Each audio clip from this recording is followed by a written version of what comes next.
She was young, striking, and composed a face that could have graced propaganda posters extolling the virtues of the Aryan ideal.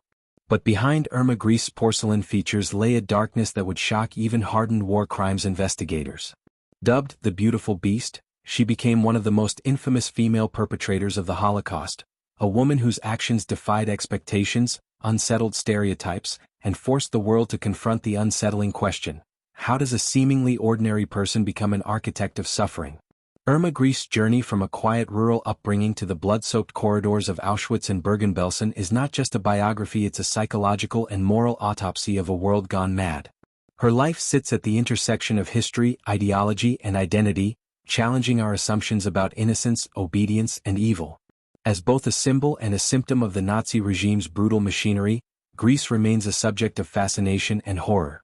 To understand her is to glimpse the terrifying potential for cruelty within systems and individuals that embrace dehumanization. This exploration seeks not to excuse or sensationalize, but to uncover the forces that shaped her, the consequences of her choices, and the lasting legacy of her crimes.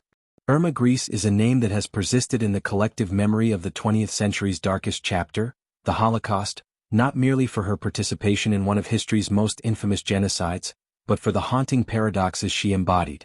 Known widely as the Beautiful Beast, Grese's legacy has been shaped by a disturbing combination of cruelty, youth, and physical attractiveness, traits that contributed to an almost mythical status. Unlike many of her male counterparts whose atrocities were folded into broader Nazi narratives, Grese's image has lingered in public consciousness, dissected through trials, historical texts, and popular media. Her notoriety stems not only from the acts of violence she was accused of committing but also from the way those acts clashed with societal expectations of femininity and youth. At just 22 years old when she was executed, Irma Grese became a symbol both real and constructed of the capacity for evil cloaked in innocence. To understand Irma Grese's role in history, one must situate her within the broader machinery of Nazi Germany, a regime that industrialized death and turned human suffering into administrative efficiency. The Third Reich did not merely tolerate cruelty, it institutionalized it. Grese rose to prominence within this brutal system, serving at Ravensbrück, Auschwitz-Birkenau, and later Bergen-Belsen, names now synonymous with unimaginable suffering. As an female guard or female camp guard, she held power over thousands of prisoners, many of whom recalled her brutality in chilling detail during post-war trials. Reports accused her of participating in selections for the gas chambers, inflicting physical punishment, and exhibiting a sadistic pleasure in the pain of others. While the full scope of her actions remains debated, her presence at these sites of mass murder places her among those directly complicit in the Holocaust's execution. The concentration camp system that Grese operated within was a carefully constructed universe of oppression. These camps were not merely places of detention but were tools for extermination, humiliation, and control. Auschwitz-Birkenau, where Grese served the longest, was the epicenter of the final solution. It functioned as a death camp with gas chambers and crematoria running daily, but also as a labor camp where life was a calculated commodity.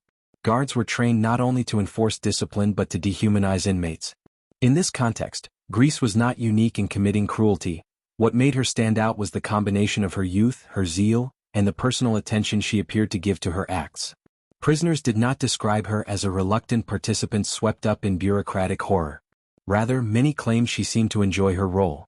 This video seeks to explore Irma Grese's life through a fact-based, non-sensational lens, aiming to disentangle the person from the myth. It will investigate her upbringing, the psychological profile that emerges from historical accounts, and the ideological influences that shaped her. Unlike some portrayals that either demonize or dismiss her as a product of her time, this work examines Grese as a complex figure, one whose actions had real, deadly consequences and who existed within a system that enabled and perhaps even encouraged such behavior. It is crucial to avoid framing her as an aberration, a lone monster, when in reality she was part of a broader apparatus that normalized dehumanization and death. Understanding her path from rural teenager to war criminal may illuminate the mechanisms by which ordinary people commit extraordinary evil. There is, however, an undeniable cultural fascination with Grese that complicates any sober examination of her legacy. Her physical appearance has often been emphasized in accounts of her crimes, with phrases like blonde beauty and angel of death recurring in both media and literature. These depictions risk trivializing her crimes by sensationalizing her image. At the same time, they point to a deeper discomfort, that someone who fit traditional ideals of femininity could be capable of such cruelty. This contradiction has fueled debates not just about her, but about how society processes female perpetrators of violence. Were her actions more shocking because she was a woman? Was the punishment more severe because she defied expectations of maternalism and compassion? These questions form an essential part of understanding how her story has been told and retold. Moreover, her image has been appropriated and distorted in various ways over the decades. Some neo-Nazi and far-right circles have perversely glorified her as a martyr or misunderstood figure, while popular media has sometimes reduced her to a caricature of female evil. This has resulted in a skewed public memory, where her actual crimes are sometimes overshadowed by the mythology surrounding her. Her portrayal in films, books, and even art reflects society's enduring struggle to comprehend the intersection of beauty and barbarity, youth and death, female identity and systemic violence. What makes the case of Irma Grese especially disturbing is not simply the scale of her cruelty, but the fact that she was, in many ways, an ordinary young woman. She had aspirations, faced rejections, and grew up in a society that was collapsing into ideological madness. The role she played in the Holocaust forces us to confront uncomfortable truths about human nature and the ease with which people can be led or choose to abandon empathy for power. She was not an architect of Nazi policy, but she was an enthusiastic participant in its enforcement. That enthusiasm, documented through trial testimonies and survivor accounts, is what set her apart and earned her a prominent place among the ranks of history's war criminals. There is a responsibility to honor the victims without turning Grese into a symbol beyond what her actions warrant. The aim is not to excuse or romanticize, but to understand, how did she become who she was? How did the ideology of Nazism influence her development, and how did she interpret her own role in the vast killing machine of the Third Reich? Was she driven by sadism, by ideology, by fear, or by a hunger for status in a world where women had few routes to authority? These are questions that require careful examination of her life, her actions, and the context in which they occurred. Irma Grese's story endures because it forces us to confront a side of humanity that is both shocking and familiar. She was not a mythical beast, but a real person whose choices left a trail of horror. The challenge is to see her not merely as a symbol of Nazi evil, but as a human being shaped by her time, her beliefs, and her own moral failures. Only by doing so can we hope to understand the conditions that allow such people to emerge and to ensure that we recognize those conditions when they arise again. Irma Ida Ilse Grese was born on October 7, 1923, in the rural village of Rechen, located in the northeastern German state of Mecklenburg. Her early life was shaped by modest circumstances and a familial environment that oscillated between traditionalism and dysfunction. She was the third of 5 children born to Alfred Grese, a dairy worker and committed nationalist, and his wife, Berta. The Grese household was not wealthy, and like many families during the interwar years, they struggled with the economic instability that plagued Germany following World War I and the Treaty of Versailles. Yet despite financial hardship, the family maintained a rigid structure, one largely governed by Alfred's stern authority and nationalist convictions. The relationship between Irma and her parents, particularly her father, would prove pivotal in shaping her early psychological development. Alfred Grese was known for his strict discipline and strong ideological beliefs. He was a firm supporter of the Nazi Party even before it came to power, and his worldview reflected the traditional gender roles and ethno-nationalism that the party promoted. Irma was said to be close to her father, eager to please him, and deeply affected by his expectations. In contrast, her relationship with her mother was more distant and less documented, though it is known that Berta struggled emotionally in the marriage. When Irma was around 12 years old, her mother committed suicide by ingesting hydrochloric acid after discovering Alfred's affair with a local woman. This traumatic event left a profound psychological imprint on Irma, who reportedly found her mother dying or dead. The emotional shock of losing her mother in such a violent and stigmatized manner cannot be understated, especially in a conservative and male-dominated household. The suicide not only destabilized the family emotionally but also socially, as mental illness and suicide carried deep stigma in rural German communities of the time. After her mother's death, Irma's world shrank even further.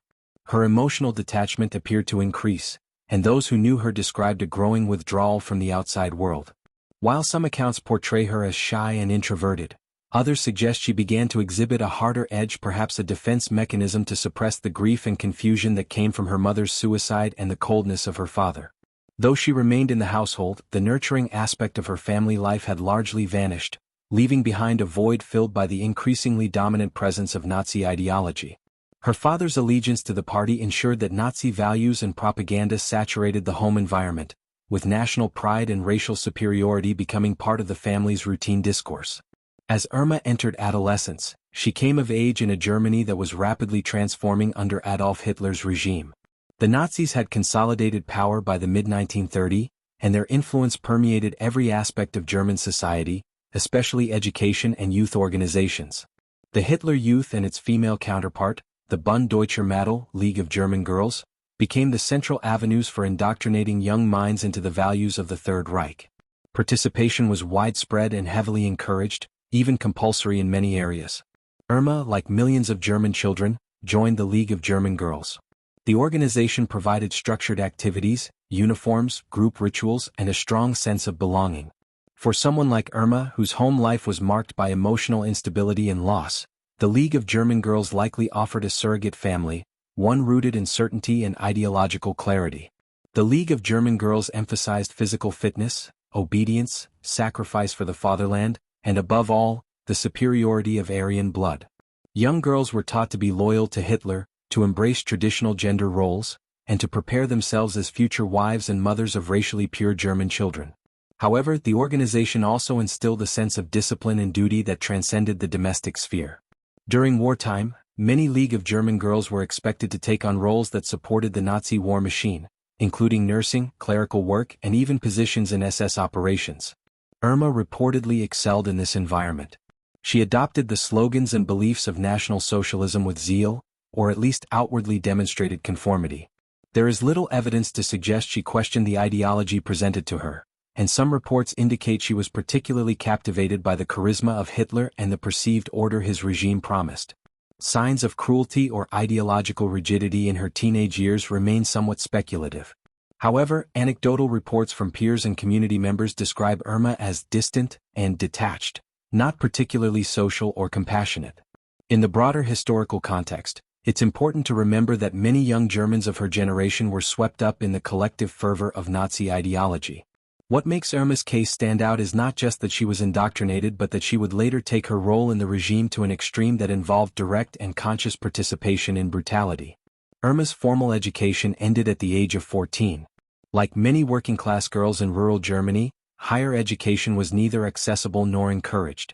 Instead, she expressed a desire to become a nurse, a profession considered suitable for young women and aligned with the Nazi ideal of female nurturance, though it also held a darker role within the regime, particularly in the euthanasia programs and concentration camp infirmaries.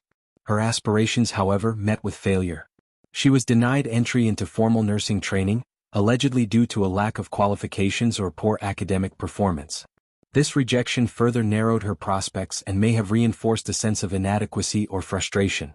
In the absence of better options, and within a society that focused young women into ideologically suitable roles, Irma began working in various low-level jobs connected to the Nazi bureaucracy.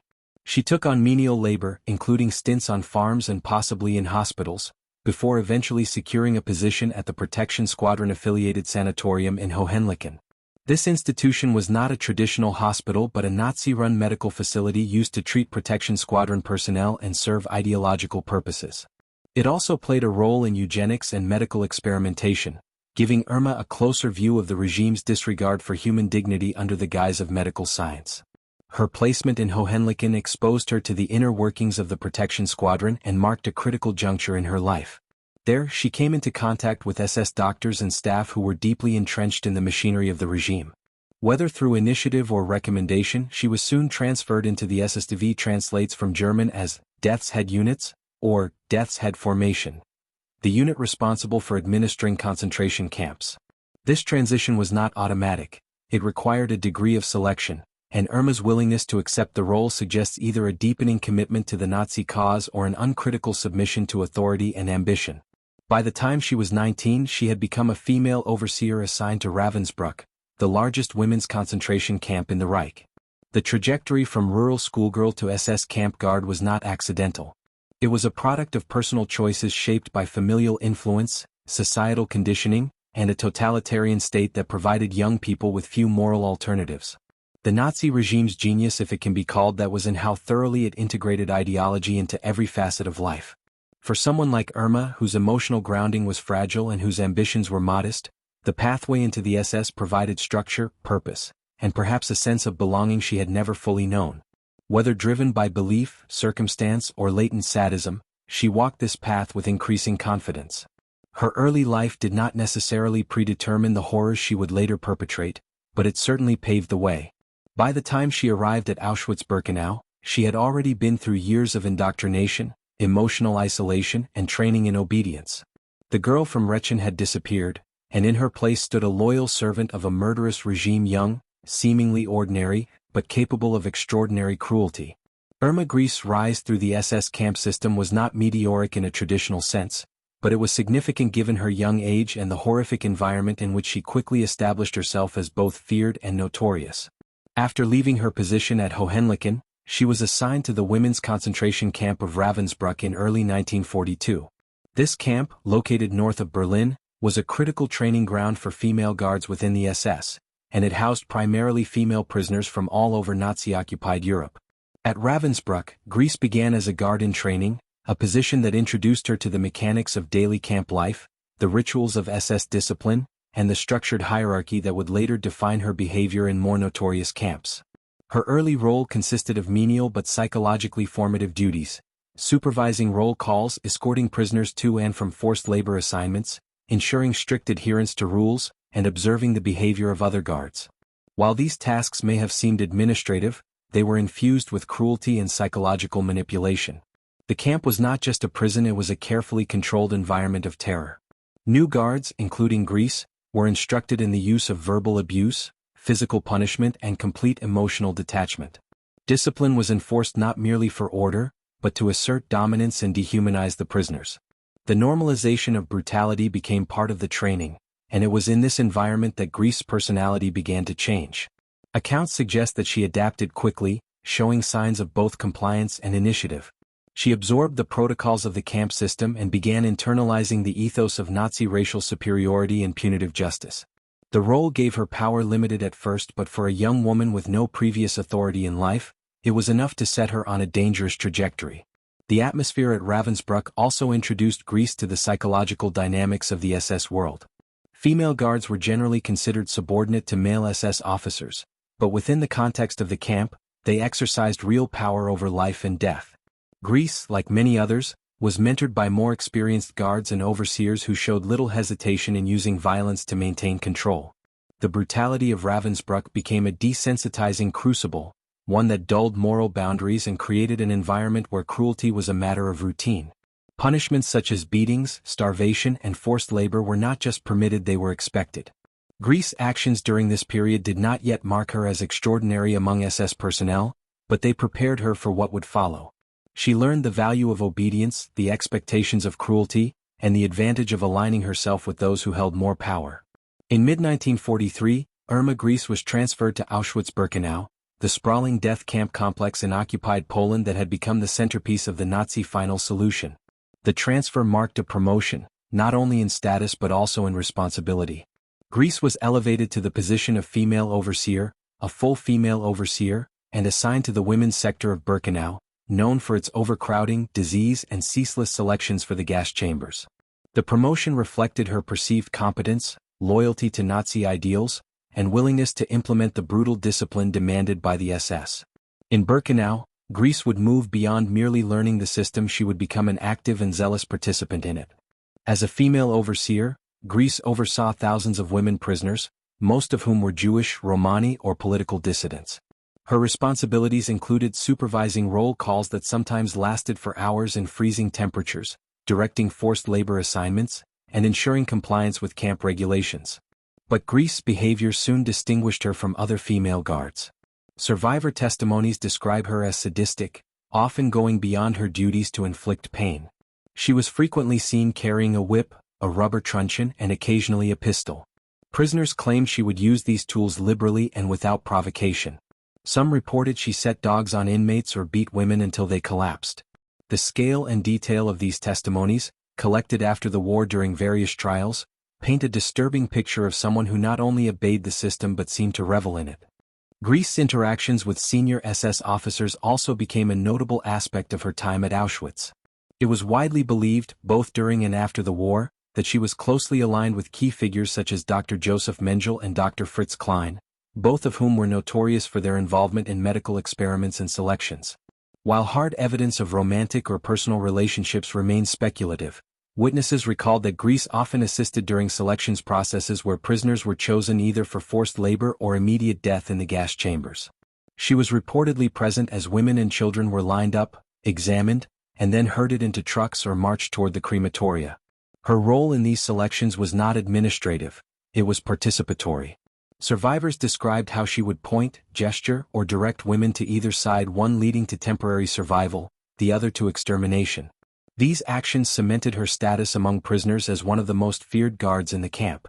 Her youth and striking appearance, blonde hair, blue eyes, and a composed demeanor made her particularly memorable. This contrast between beauty and cruelty earned her nicknames among the inmates, the Blonde Angel of Auschwitz, and more famously, the Beautiful Beast. These monikers were not affectionate, they reflected the prisoner's shock at the dissonance between her physical attractiveness and her willingness to commit atrocities. In a setting where most guards were male and often anonymous in their brutality, Greece stood out as a uniquely visible and terrifying figure. The power dynamics within Auschwitz further reinforced Greece's behavior. Although she was technically subordinate to male SS officers, within the women's blocks she wielded immense control. Her word could determine who received food, who got work assignments, and who was subjected to punishment. She also maintained an entourage of so-called capo inmates, prisoners who were given limited privileges to help maintain order, many of whom carried out her instructions with fear and precision. Witnesses stated that Greece relished this control. She dressed immaculately in her SS uniform, carried herself with confidence, and maintained a demeanor of cold detachment even in the face of immense suffering. This combination of cruelty, composure, and visibility created a legend around her that spread from prisoner to prisoner, from Auschwitz to later camps. Daily routines for Greece were defined by monotony broken by moments of extraordinary violence. A typical day might begin with early morning roll call, where prisoners were counted and punished for the infractions of others. Delays, incorrect numbers, or fainting prisoners could trigger mass beatings. Greece would oversee these processes, sometimes walking among the prisoners with a whip in hand. She inspected hygiene conditions, assigned work details, and managed the internal functioning of the women's barracks. Her authority extended to medical selections, often conducted by SS doctors but aided by guards like her. In these moments, life and death were decided in seconds. A limp, a cough, a mark on the skin could mean execution. Numerous survivors recounted specific episodes of violence involving Greece. One prisoner described being beaten so severely by her that she lost consciousness. Another spoke of seeing Greece shoot a woman who refused to stand during roll call. Still others mentioned her presence during hangings and floggings. While post-war testimonies must be approached with caution, the consistency and volume of accusations lend weight to the narrative of systematic abuse. Greece was not merely a cog in the machinery, she was one of its most zealous operators. Her infamy grew even beyond the camps. By 1944, rumors of her cruelty had spread among prisoners and even among fellow guards. Some of her superiors reportedly found her behavior excessive, although few intervened. Within the SS known as Protection Squadron, excessive cruelty was rarely punished unless it disrupted efficiency. In this context, Greece's continued promotions and favorable assignments suggest that her conduct was not only tolerated but valued. The Nazi system rewarded loyalty, cruelty, and ideological fervor, qualities that Greece demonstrated in abundance. In the final months of the war, as the Soviet army approached Auschwitz, Greece was transferred to Bergen-Belsen in March 1945. This camp, while not an extermination center like Auschwitz, had devolved into a scene of apocalyptic horror. Overcrowding, starvation, and disease were rampant. Greece continued her duties as a female guard, and by all accounts, her behavior did not improve. In fact, some survivors reported she remained as brutal as ever, even as the Nazi system collapsed around her. It was here, in the final days of the Third Reich, that she was captured by British forces during the liberation of the camp in April 1945. By that time, the image of Irma Grese had already solidified among survivors. She was not just another guard, she had become a symbol of the sadism and moral perversion of the Nazi concentration camp system. Her youth, her appearance, and her seemingly unshakable commitment to cruelty made her the subject of whispered warnings and survivor stories that would echo long after the war ended. Unlike many SS personnel who faded into anonymity or escaped justice, Grese stood out in every way, as a young woman who had risen through a male-dominated institution, as a figure of fear and eventually, as one of the most recognizable female war criminals of the Nazi era. The path that led Irma Grese from rural obscurity to the heart of one of history's most infamous atrocities was not an accident of history. It was a result of choices made by her, by those who promoted her, and by the system that enabled and encouraged violence.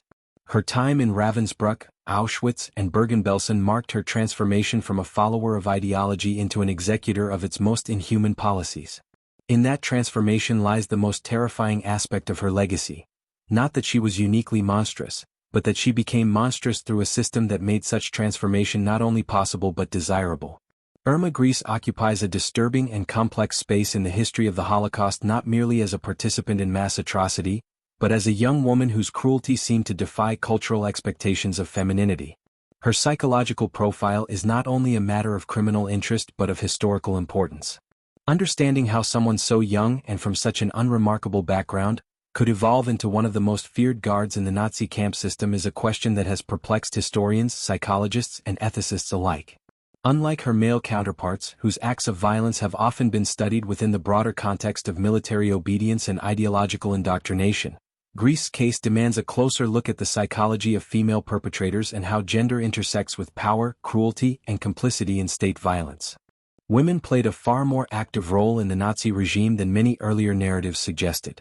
In the years following the war, the dominant view portrayed female perpetrators as either passive bystanders or victims of pressure. However, subsequent scholarship has corrected this oversimplification. Hundreds of women served as concentration camp guards, SS administrators, and facilitators of genocide. Many participated not because they were forced to but because they wanted to, motivated by a variety of psychological and social factors. Research has shown that female guards, like their male counterparts, could be driven by ideological zeal, a desire for authority, sadism, or simple career ambition. Irma Grese, in many ways, represents all of these motivations woven together. One school of thought suggests that Grese was shaped almost entirely by the totalitarian environment in which she came of age. She was raised in a society that glorified violence, racial superiority, and obedience to authority. Her entry into the camp system came at a young and impressionable age, where emotional development was still incomplete, and the power structures around her reinforced a binary moral code. Germans were superior, Jews and other prisoners were subhuman. In this framework, cruelty was not only normalized but framed as duty. However, this explanation, while useful in providing context, does not fully capture the degree of initiative Grese seemed to take in her acts of brutality. Survivor testimonies from Auschwitz and Bergen-Belsen suggest that Grese was not merely following orders but actively engaging in sadistic behavior. The consistency and specificity of these accounts cannot easily be dismissed as exaggerated post-war trauma or sensationalism. Prisoners described Grese as someone who seemed to relish her role. She would whip women across the face for minor infractions, select inmates for execution with casual indifference, and beat prisoners into unconsciousness without hesitation. Her sadism was often arbitrary, unpredictable, and public traits that elevated her notoriety among both inmates and other guards. Grese's apparent cruelty, though perhaps partially enabled by the context of the camps, seems to reflect deeper psychological features. She exhibited traits of emotional detachment, narcissism, and a lack of empathy.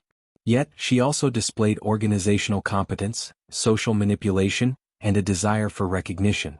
These are characteristics often associated with individuals who derive a sense of identity from domination and control.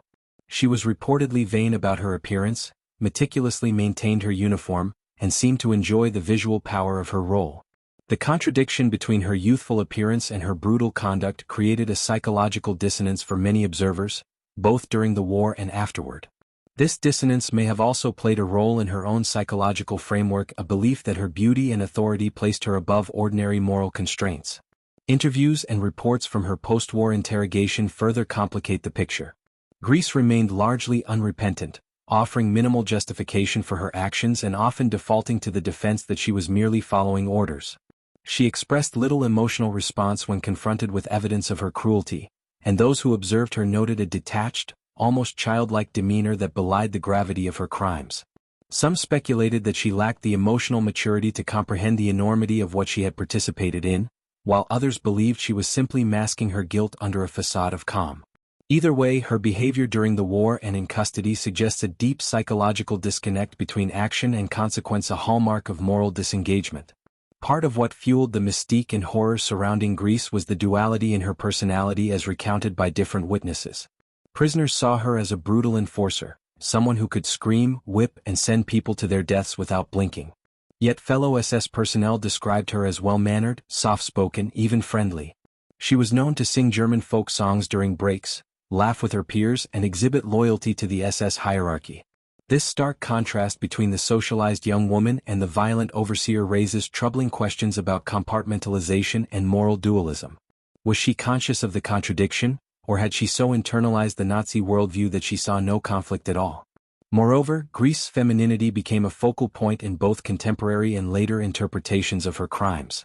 The fact that she was a young, attractive woman seemed to magnify the horror of her actions. Historically, femininity has been associated with nurturing, empathy, and gentleness, qualities completely absent in her camp conduct. This deviation from gender norms made her behavior seem especially monstrous to witnesses and later commentators. Her cruelty was shocking not just because it was extreme, but because it came from someone who, by social expectation, was supposed to embody the opposite. This gendered lens contributed to the way she was portrayed in the media after her capture, often as a seductress or femme fatale, rather than as a soldier or functionary. One of the more controversial aspects of Grese's psychological profile involves rumors and speculations about her sexuality and relationships within the SS.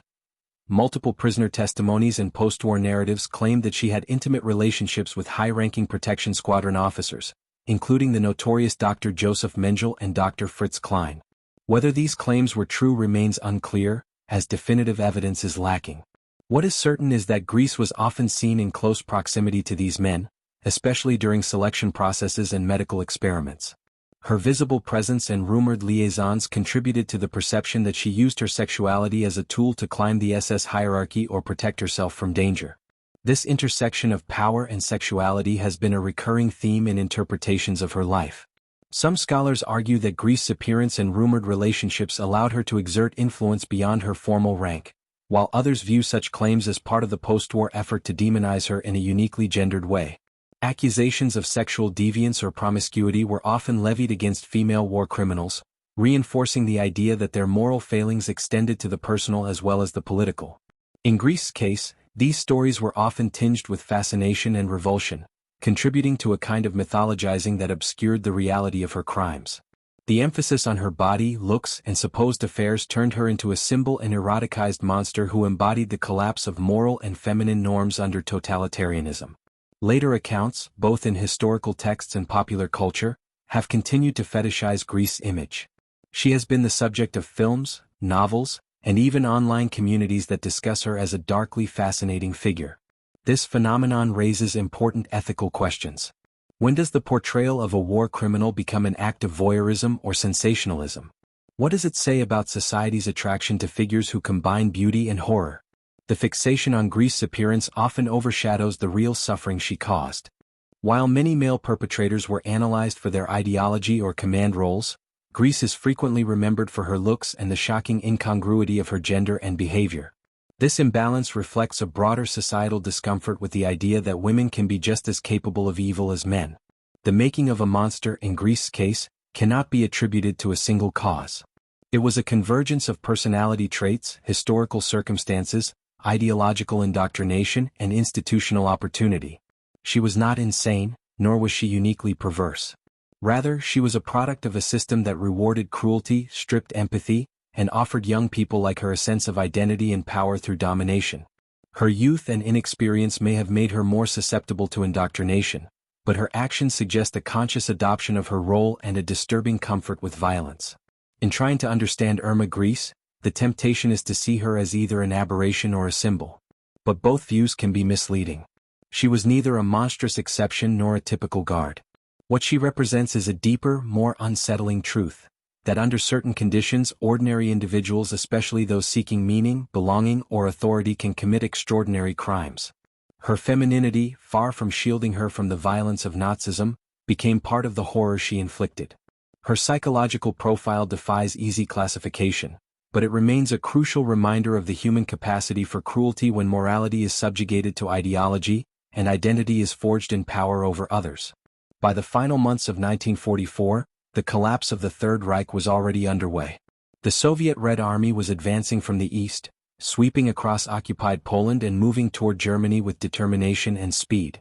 As they approached Auschwitz, the Nazi authorities initiated a frantic and chaotic effort to evacuate the concentration and extermination camps that dotted the territories under threat. Auschwitz-Birkenau, by then a symbol of industrialized genocide, was targeted for partial destruction and rapid evacuation. Thousands of prisoners were forced on death marches toward camps deeper within Germany, and many guards were reassigned or redeployed.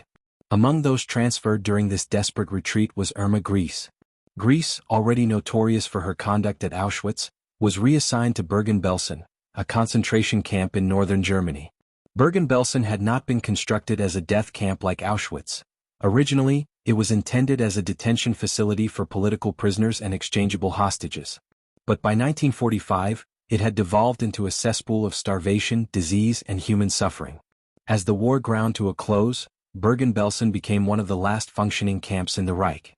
The arrival of prisoners evacuated from other camps caused its population to swell dramatically, overwhelming already minimal infrastructure. Food supplies were exhausted, sanitation collapsed, and typhus epidemics spread unchecked.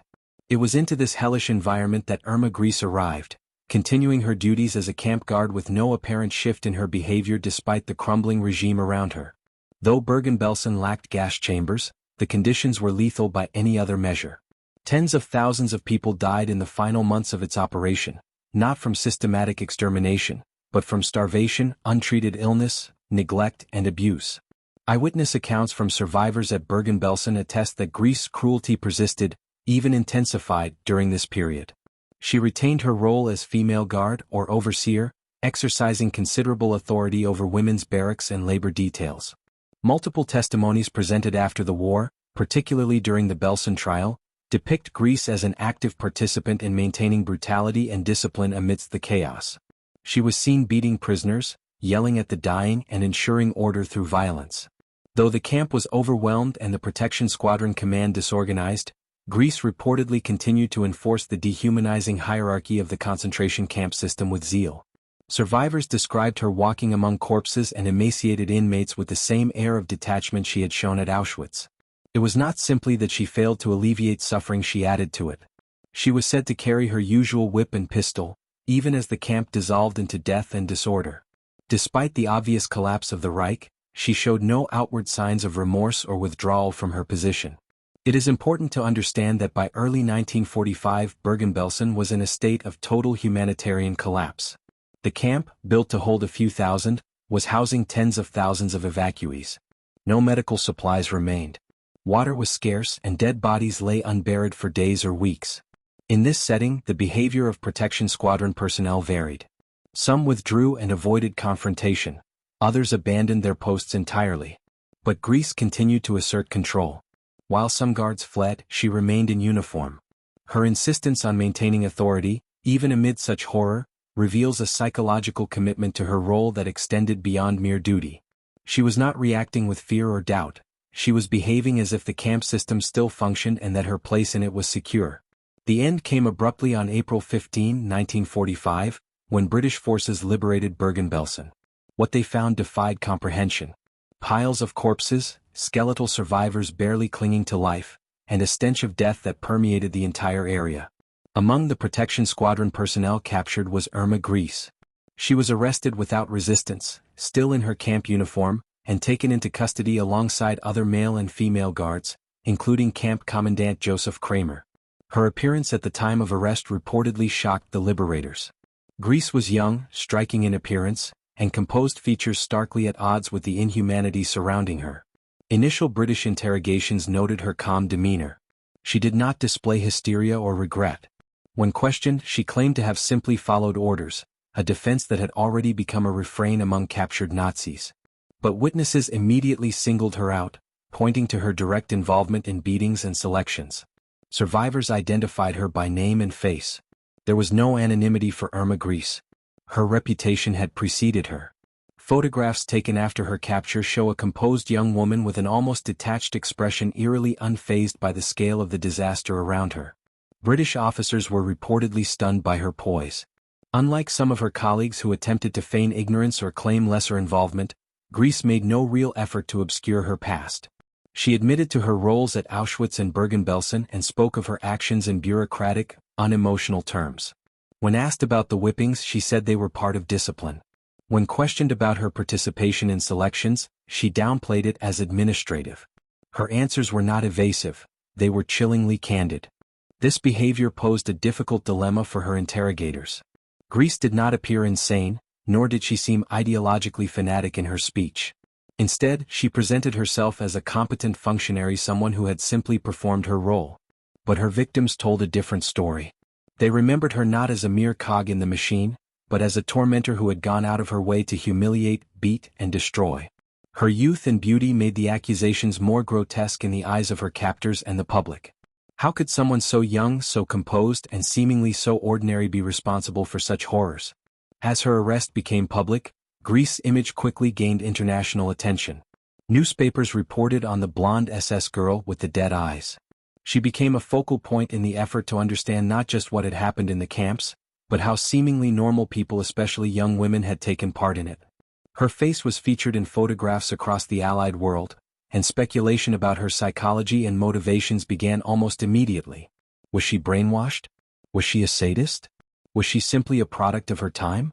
Following her arrest, Grese was detained and later brought to trial as part of the Belsen proceedings, a public and highly scrutinized effort to hold Nazi personnel accountable for their crimes. She remained consistent in her demeanor, cool, unrepentant, and unyielding.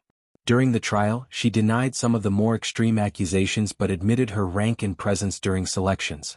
Her defense attorney struggled to present mitigating evidence. The weight of witness testimony was overwhelming.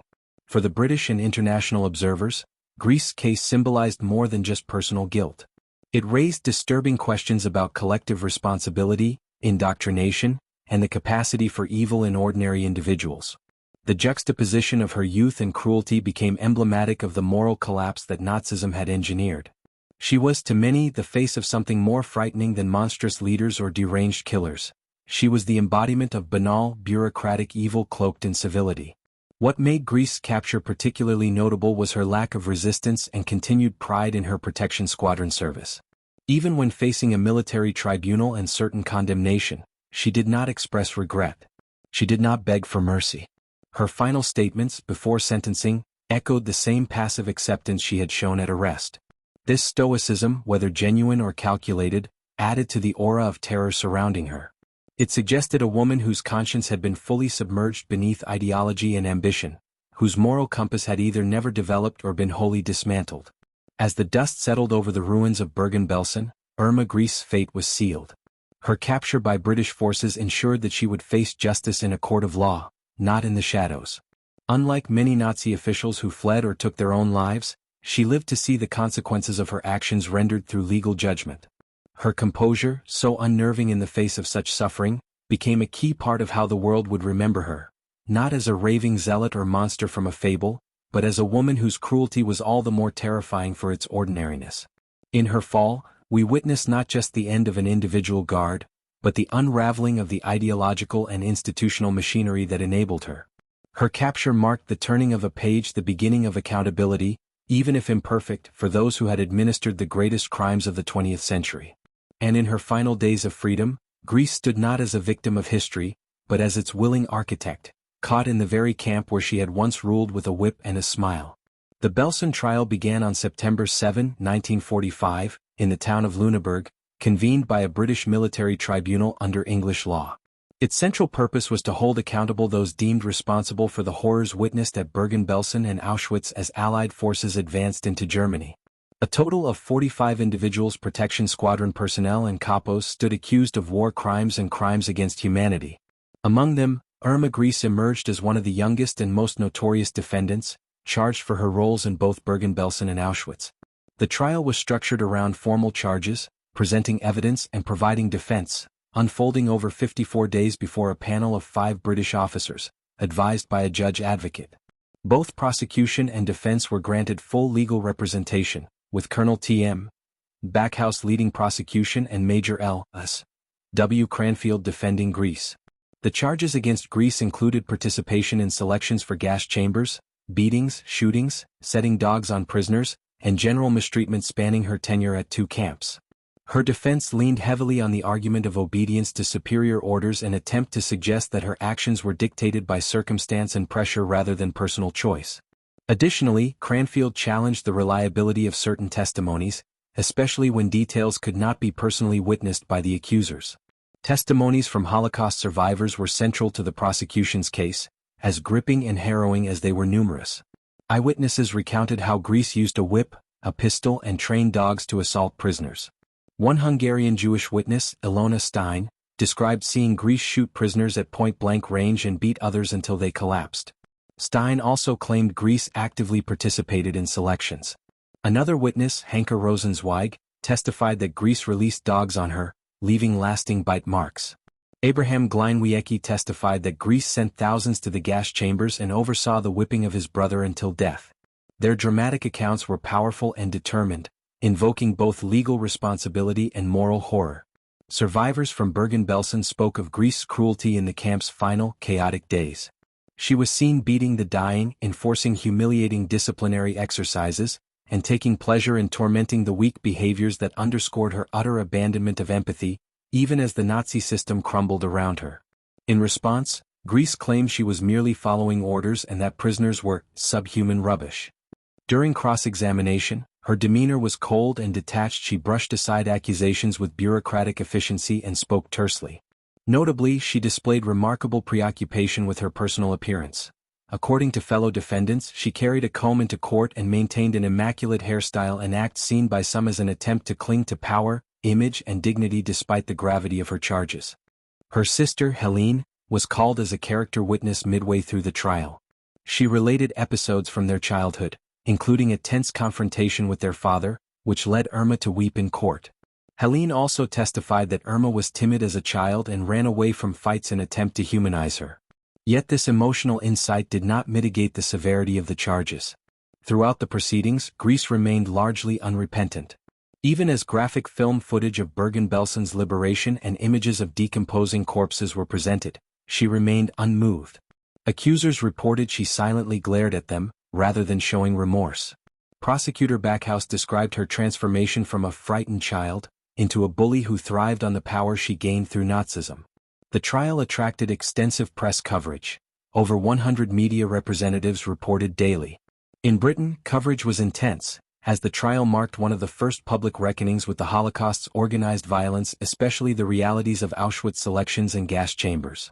Irma Grese quickly became the media's focal point under sensational labels like Blonde Beast, Beautiful Beast, and Hyena of Auschwitz. The press fixation centered on the shocking contrast between her striking looks and brutal actions. Reports highlighted her comb, groomed hair, calm demeanor, and beauty, then juxtaposed this with descriptions of her cruelty. Audience fascination with the paradox of her youth, attractiveness, and savagery was undeniable.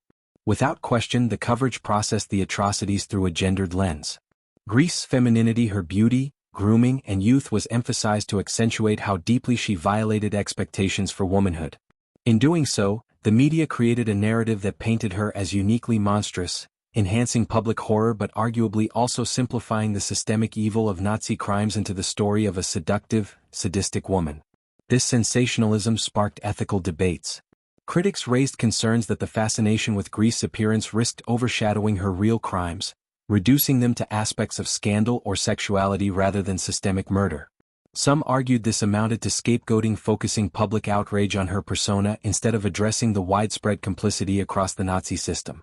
Other voices worried that the trial's use of film and visuals, a breakthrough in war crimes prosecutions, also risked sensationalizing suffering. Yet early post-war reaction in Britain largely praised the trial as evidence of British fairness and legal process standing strong against barbarism, while critics in Eastern Europe and survivors groups felt the sentences were too lenient, especially for those who received prison terms rather than death.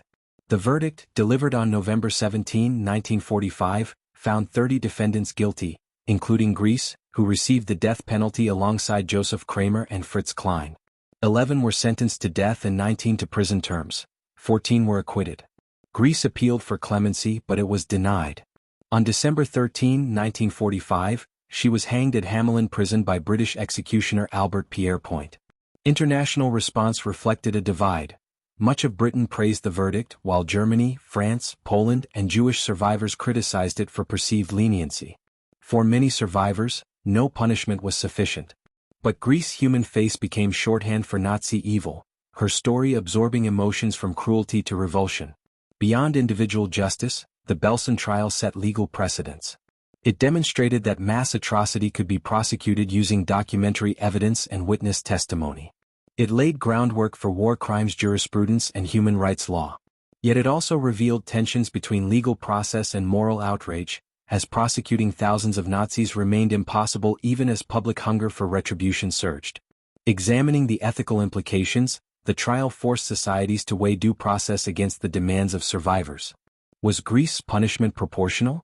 Was she vilified because of her gender as much as her crimes? Did focusing on her image detract from system-wide responsibility? These debates illustrate the challenge of prosecuting atrocities, how to balance emotional impact with legal standards, and how to frame individuality within collective guilt. Thus, Greece's trial stands at a crossroads. It was a human tragedy and historic legal milestone, spotlighting brutality and setting precedents yet also sparking debate over fair treatment, media portrayals, and the narratives we craft in remembering genocide. It was about bringing perpetrators to justice, but also wrestling with how society remembers evil and constructs its symbols. Irma Grese, the beautiful beast, remained unrepentant to the end. She accepted her sentence with minimal emotion until the final moments, crying in her cells but never expressing regret over her actions. Her case epitomizes the contradictions of evil: innocence and atrocity, beauty and brutality, legal process and moral horror. The trial answered legal questions but left us haunted by deeper ones about how, in ordinary people, atrocities were born, how society holds them accountable, and how history remembers both acts and actors, especially those as chillingly incongruous as Irma Grese. The final judgment came on November 17, 1945, when Irma Grese was sentenced to death by hanging, an outcome that reflected both her youth and the gravity of her crimes at Auschwitz and Bergen-Belsen. The court, convened by British military law, found her guilty of heinous acts: beatings, shootings, selections for the gas chambers, setting dogs on prisoners, and participating in mass torture. Among the 3 women condemned to death that day, Grese, just 22 years old, stood out as the youngest and most notorious. Upon receiving the sentence, Grese's response was notable. Reports say she wept, a rare, unguarded moment, though she did not plead for mercy. That glimpse of emotion reflected something deeper: a fracture between her internal world and the ideologically conditioned facade she presented in court and at the camps. Yet this brief outburst did little to temper her composed demeanor in the following days. During her time in Hamelin prison awaiting execution, her behavior remained remarkably steady. She accepted visits from her sister Helene and drew strength from singing Nazi songs alongside fellow condemned Johanna Bormann.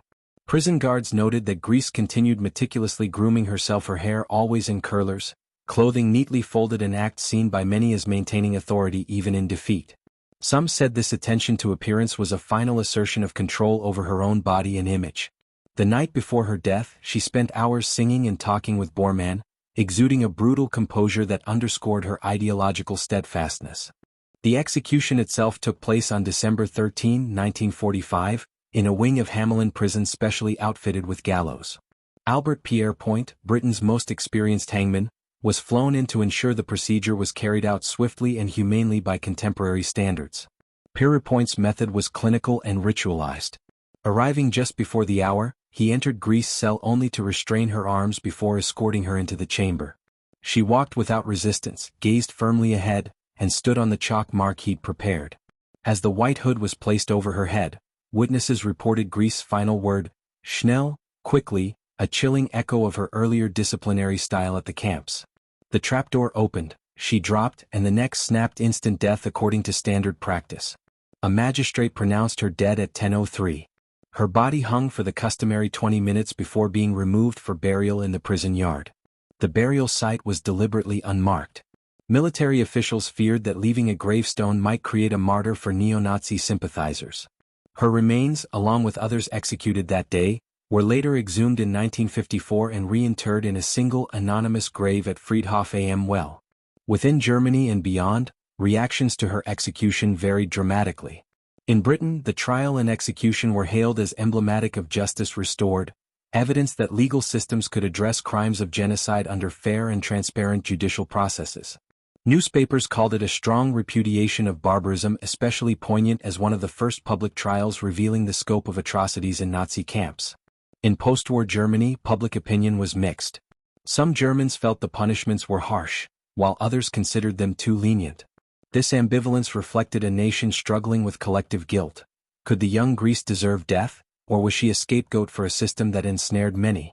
But survivors and Jewish communities saw any lack of remorse from figures like Grese as proof that justice had not gone far enough.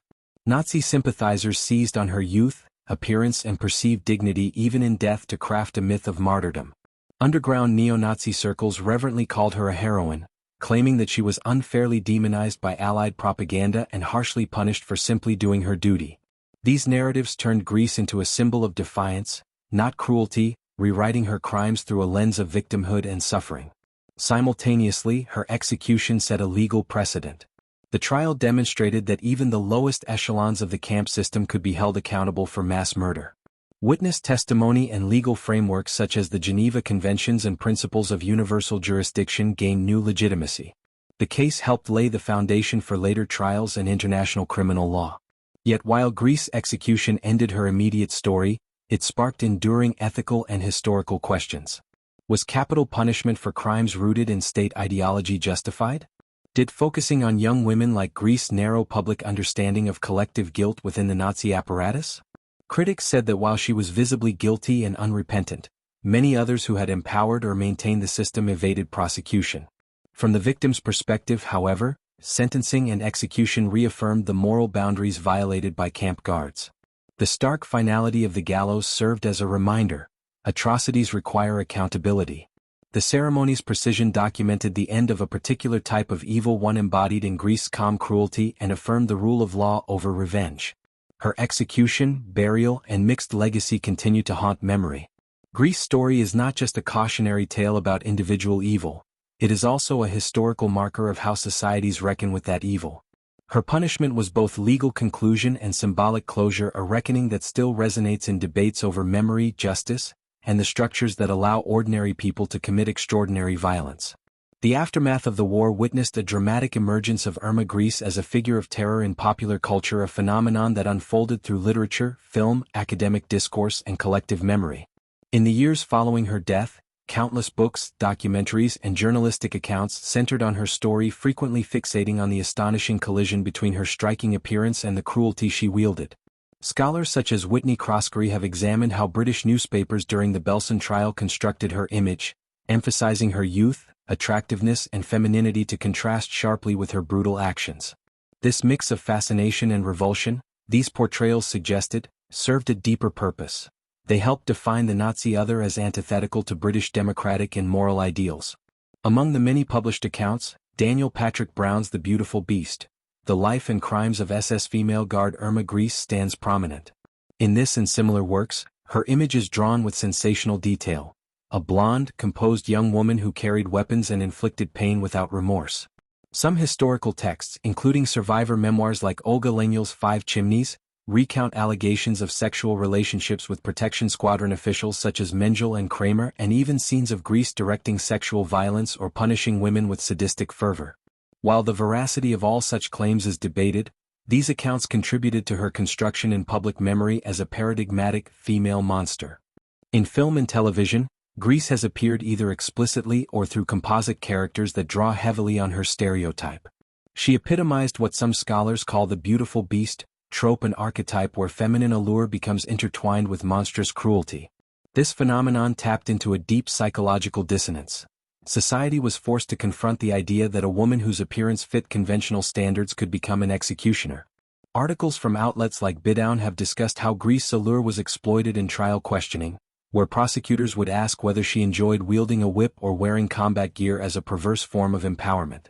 Her unapologetic answers, such as admitting she made her own whip, turned into iconic moments that reinforced the disturbing disjunction between beauty and brutality. Her story became part of a wider cultural analysis of female perpetrators within the Holocaust and genocide studies. Researchers noted that women like Grese and Ilse Koch, the Bitch of Buchenwald, subverted gender norms and violent contexts. Judith Halberstam's theory of female masculinity was applied to a range of media depictions, suggesting such women performed a kind of defiant power that unsettled traditional expectations. And yet, these analyses also warned against oversimplified sensationalism, reducing the complexity of camp life into salacious tropes of sexual monstrosity served entertainment more than historical understanding. The nickname Beautiful Beast carried profound psychological weight. It evoked both attraction and repulsion, envy and fear. Prisoners bestowed names like Blonde Angel or Hyena of Auschwitz to express how someone can be both physically beautiful and morally irredeemable. Such nicknames were raw attempts to process the incongruity experienced in the camps. Yet in popular media, these terms often escaped their origin in survivor trauma and became sensational labels used to market books or documentaries, stripping them of their emotional and human context. Comparisons emerged between Grease and other female SS personnel. While Koch and other camp guards shared similar infamy, Grease stood out due to her youth, just 22 at the time of execution, and her unusually prominent participation in selections and physical violence. The image of Grease living out sexualized aggression or cruelty against other women and stories claiming revenge-motivated selections has been highlighted in survivor testimony, although historians caution against accepting every detail without scrutiny. Attempts to draw audio or film parallels in media have occasionally resorted to graphic or erotic imagery, feeding into the problematic Nazi exploitation genre. This brings into sharp focus the ethical tension between representation and sensationalism.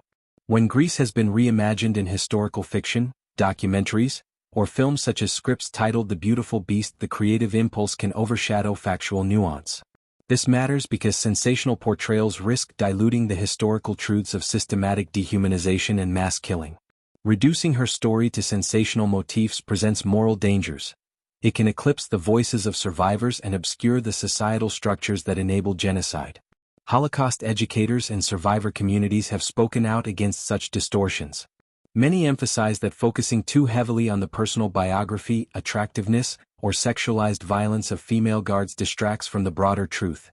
Genocide was a collective phenomenon, enabled by ideology, bureaucracy, and mass participation.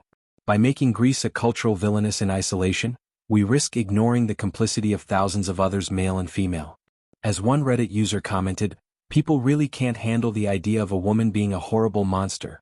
She's got to be a beautiful beast image." This highlights our cultural discomfort with recognizing women as capable of large-scale evil. Survivor voices are central to this critique. They remind us that Grease was not an aberration but part of a genocidal system. Focusing on her beauty or mythologizing her as an icon risk trivializing the lived reality of suffering. Many survivors insisted that her cruelty in the camps, whether motivated by jealousy, power, or ideology, must be anchored in its actual context, not stylized for commercial or sensational appeal. Holocaust scholars caution against Grease becoming a pop culture villain divorced from history. Instead, she should be remembered as a perpetrator responsible for real suffering, one example within a vast and systematic atrocity. The cultural afterlife of Irma Grese reflects a broader struggle with how societies narrate evil. She became a lightning rod, her story repeatedly retold because it challenges conventional ideas about gender, violence, and psychopathy. The symbolic power of her image, framed by the beautiful beast trope, gave form to deep discomfort about female agency in atrocity. But this very notoriety carries risk. By circulating a spectacular mimetic of her cruelty, media can obscure the structural and systemic dimensions of genocide.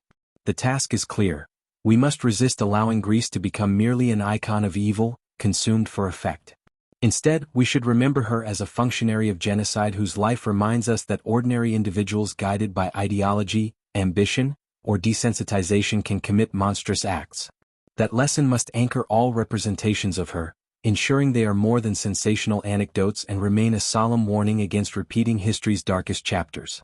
Survivor testimonies are pivotal in documenting Greece's atrocities. Harrowing accounts describe her whipping women's breasts, shooting prisoners, setting dogs on them, and presiding over selections into gas chambers. Witnesses like Fania Fenelon and Dr. Gisela Pearl provided graphic and consistent details, whether it was infections from wire-ended lashes or Greece's apparent delight in. These testimonies are emotionally and morally powerful, but historians acknowledge inherent challenges. Trauma, time, and the chaos of camp life inevitably affect memory accuracy. Some accounts, for example, Rumors of human skin lampshades remain unverified and likely sensationalized. Contemporary documentation is uneven. SS records frequently omitted personal brutality, and camp paperwork focused on logistics transfers, roll calls, quotas rather than explicit violence. This creates gaps. Many brutal incidents were unrecorded. Some were later dramatized in memoirs. Historians must therefore triangulate survivor testimony with limited archival evidence and tangible records, such as trial transcripts and British war diaries. Ultimately, while testimonies are emotionally overwhelming, their weight relies on patterns of corroboration. This question leads to deeper analysis. Was Irma Grese uniquely evil, or was she merely an extreme expression of a system? Some argue her youth, gender, and intensity made her stand out. She broke norms by personally inflicting violence typically carried out by male guards. Yet others, influenced by the concept of banality of evil, argue that Grese was not as anomalous as portrayed. Many male guards carried out similar duties with cold efficiency. The difference lay in her visibility and symbolic resonance. Scholars highlight that systemic conditions, ideology, obedience, institutionalization produce such actors. Grese, like thousands of others, fits into a functionary mold adapted by thorough Nazi indoctrination. When compared to male SS officers, Grese's brutality is no less significant. She outranks many male peers in terms of hands-on violence, whips, shootings, dog attacks. Yet unlike many male overseers, Grese was executed alongside 2 other women while hundreds of men received prison sentences or escapes. This disparity raises questions about how gender impacted both her treatment during the war and after. Post-war tribunals reveal another fascinating dimension. Were women like Grese punished more harshly because they defied gender expectations? Research shows that among camp personnel, relatively few women were prosecuted. Only about 60 of 3,600 female guards across the camps were tried, and 1/3 executed. In contrast, thousands of men were tried, but most received prison terms. Legal scholars including Andrea Pito argue that women who acknowledged agency and leadership in genocide were often judged more severely, running counter to societal expectations of passive or coerced female roles. Public discourse at the time also reflected strong gendered bias. Grese's beauty, youth, and violation of feminine norms became a media spectacle. Newspapers branded her the beautiful beast, or hyena, amplifying shock and fascination. While this framed Grese as uniquely monstrous, it risked reducing systemic violence to a sensationalist caricature, a captivating exception rather than part of a large-scale mechanism. Feminist critiques explore how spotlighting Grese may reinforce limited understandings of gender. We celebrate narratives of ordinary men committing genocide, but struggle to recognize women's participation. Portraying Grese as a femme fatale or aberration may inadvertently deny broader female complicity. Scholars such as Wendy Sardi and Lauren Wilmot critique this sensational framing, urging us to understand Grese not as a shocking outlier, but as a product of social, economic, and ideological systems that enticed many women into brutal roles for career, ideology, or coercion. Revisionist voices also warn against using Grese as a scapegoat. They argue her case diverted attention from central architects of genocide, men like Mengele, Haas, and Eichmann, who orchestrated mass murder from administrative positions. Grese's high-profile trial and execution may, they suggest, have offered psychological closure but also generated a false sense of comprehensive justice. Gender norms influenced both prosecution and legacy. Grese's rejection of assigned feminine roles, Kinder, Kusch, Kirche, threatened patriarchal norms. To some, her punishment signaled eradication of female transgression as much as justice for her acts. Yet feminist historians caution that interpreting Grese's trial solely through a gendered lens risks losing sight of her crime's ideological and systemic context. Today's historiographical consensus blends these approaches.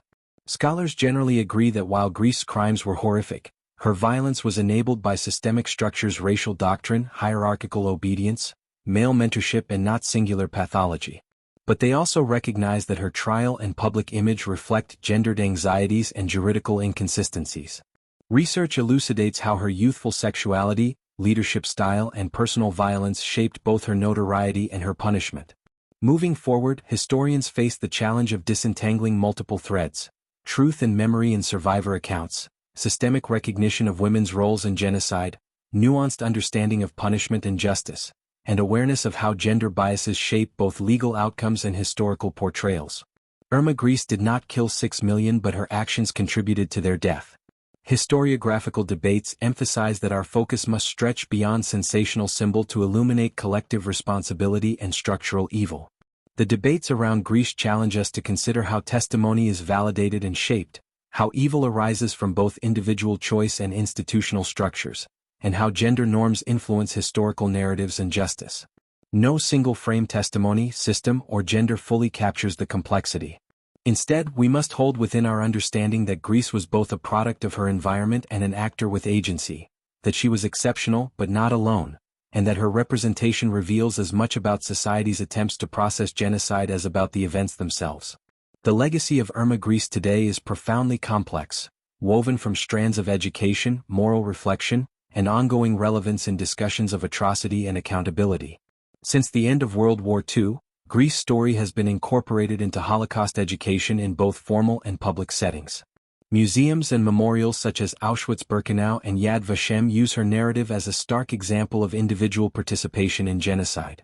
Educational curricula incorporate survivor testimony about Greece, for example, accounts of her sadistic beatings to illustrate how seemingly ordinary individuals can perpetrate extraordinary brutality. These stories are often shown alongside photographs, trial transcripts, and archival documents, creating multimodal exhibits that engage visitors emotionally and intellectually. Teachers utilize case study methods, often presenting Greece alongside male counterparts, to prompt reflection on personal agency, obedience, and moral responsibility. Academic studies on her legacy include gender-focused scholarship emphasizing how the Holocaust impacted and was shaped by women. Works on why women's stories matter explore how female perpetrators were shaped by ideologies of femininity, how they transgressed these norms, and how their actions were judged post-war. Such scholarship seeks to integrate figures like Greece into mainstream genocide studies, demonstrating that women were both victims and active enforcers within the Nazi regime. Her story also plays a role in digital and museum innovation. Immersive technologies, multimedia installations, VR experiences, and interactive games often use Greece's story to create visceral experiences of eyewitness accounts and trial testimony. These approaches aim to bridge temporal distance, helping modern audiences emotionally connect to the moral dilemmas posed by history, while highlighting ethical design. From her life emerges a powerful lesson: the breadth of human capacity for both obedience-driven and sadistic evil. Scholars continue debating whether Greece's actions reflected Hannah Arendt's banality of evil, representing an ordinary individual following orders, or if she demonstrated personal cruelty and sadistic choice by wielding power with relish. In educational settings, her life is often discussed in terms of that duality. Was she actively choosing violence, or was she shaped by a culture that valorized loyalty over empathy? Comparing Greece to male SS figures illuminates both similarities and differences. Like them, she exercised control, participated in selections, beatings, and used weapons. But she was among the few women tried and executed, and youngest among those facing British law, prompting deeper reflection on how ideology and institutional empowerment could transform young people, regardless of gender. Today, Greece's story continues to speak to modern issues of gender in war crimes and broader patterns of cruelty. Her public trial and executions highlighted how societies judge women who transgress expected roles. Greece was portrayed in sensationalist media as the beautiful beast, emphasizing her youth, appearance, and femininity. Her beauty, youth, and grooming became powerful symbols used to shape public outrage, raising questions about whether this was a fair focus or a distraction from systemic male authority within genocide. Feminist and revisionist critiques point out that spotlighting Greece's femininity may reinforce bias, suggesting that only certain perpetrators pose ethical disintegration, specifically attractive, defiant women. In contrast, hundreds of lower-profile guards, female and male, escaped detention or punishment. Scholars argue this mismatch distorts historical memory and fails to represent the full spectrum of complicity.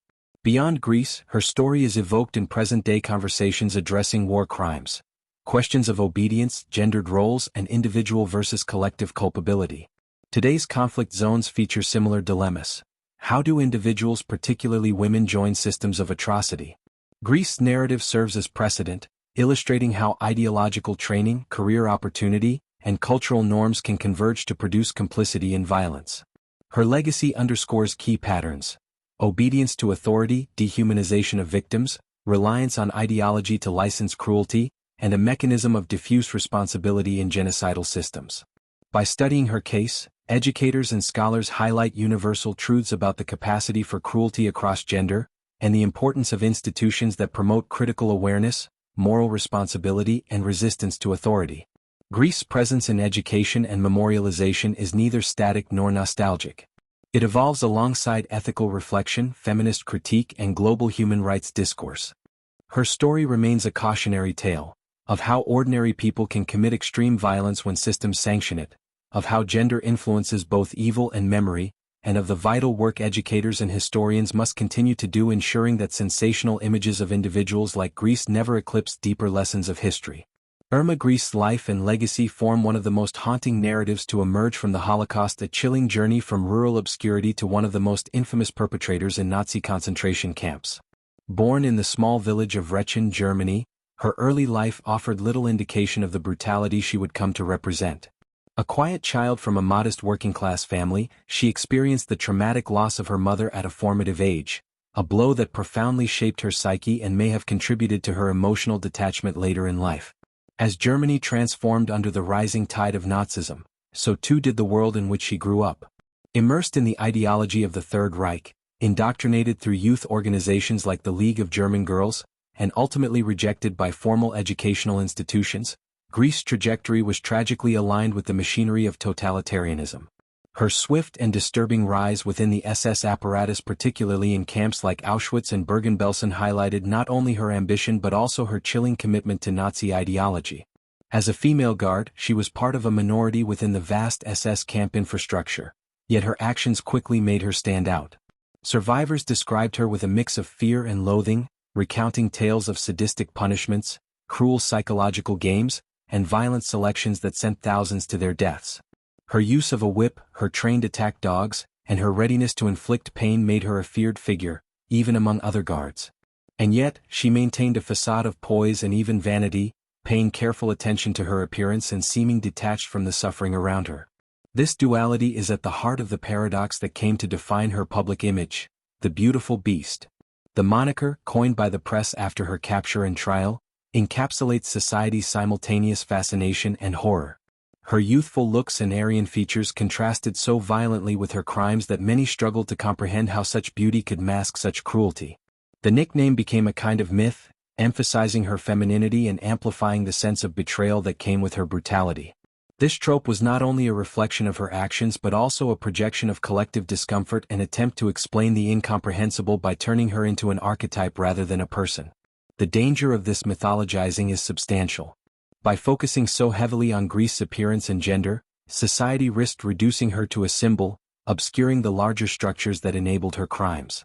This personalization of evil, while emotionally satisfying, can distort historical understanding.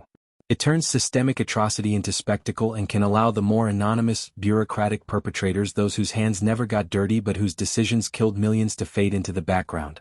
Greece, in many ways, became a lightning rod for collective outrage, a scapegoat onto whom an entire regime's sins could be projected. While she undoubtedly earned her place in history through her crimes, the intensity of her infamy must also be understood in terms of gender expectations, media sensationalism, and post-war psychological needs. At the same time, her story serves as a profound and enduring warning about the capacity for ordinary individuals to become agents of extraordinary evil. Grese was not a high-ranking officer nor a policymaker. She was a young woman raised in a deeply ideological and patriarchal society who found power and purpose in the most horrifying of contexts. Her choices, while shaped by her environment, were nonetheless her own. She exercised authority, made decisions, and embraced her role with disturbing enthusiasm. This is perhaps the most unsettling aspect of her legacy, that evil does not always appear monstrous from the outset, that it can grow within everyday people, fed by obedience, opportunity, and ideology. Greece's trial and execution also sparked ongoing debates about justice and morality. Was her punishment just, or was it influenced by gendered perceptions? Did her youth mitigate her crimes, or did it only emphasize the depth of her corruption? These questions remain unresolved, but they continue to inform contemporary discussions about war crimes, accountability, and the ethics of retribution. Her death by hanging at the hands of British executioner Albert Pierrepoint was both an act of justice and a spectacle. In her final moments, witnesses remarked on her composure, even defiance, a fitting end for a figure whose life so violently disrupted conventional expectations of guilt, innocence, and repentance. Today, Irma Grese's name endures not merely because of the crimes she committed, but because of what she represents. In classrooms, museums, documentaries, and academic studies, her story is used to provoke reflection on the fragility of human morality. Her life serves as a disturbing reminder that evil can wear any face, take any form, and thrive under certain conditions. It invites reflection on how societies produce such individuals and what can be done to prevent history from repeating itself. The ethical implications of how we remember her, whether through sensationalism, scholarship, or silence, are equally important. Remembrance must resist the temptation to reduce her to a caricature. It must strive to understand the mechanisms that created her, the choices she made, and the suffering she inflicted. The case of Irma Grese is not only about one woman's descent into cruelty. It is about a society that enabled her, a system that cultivated her violence, and a world that continues to grapple with her legacy. The challenge is to remember her not as a myth but as a real person who made real choices with devastating consequences. Her life is a mirror revealing not only the horrors of the past but the vulnerabilities of the present. Through sober remembrance, critical education, and moral vigilance, her story can continue to serve a purpose, not to sensationalize evil, but to understand it, resist it, and ensure it finds no sanctuary in the future.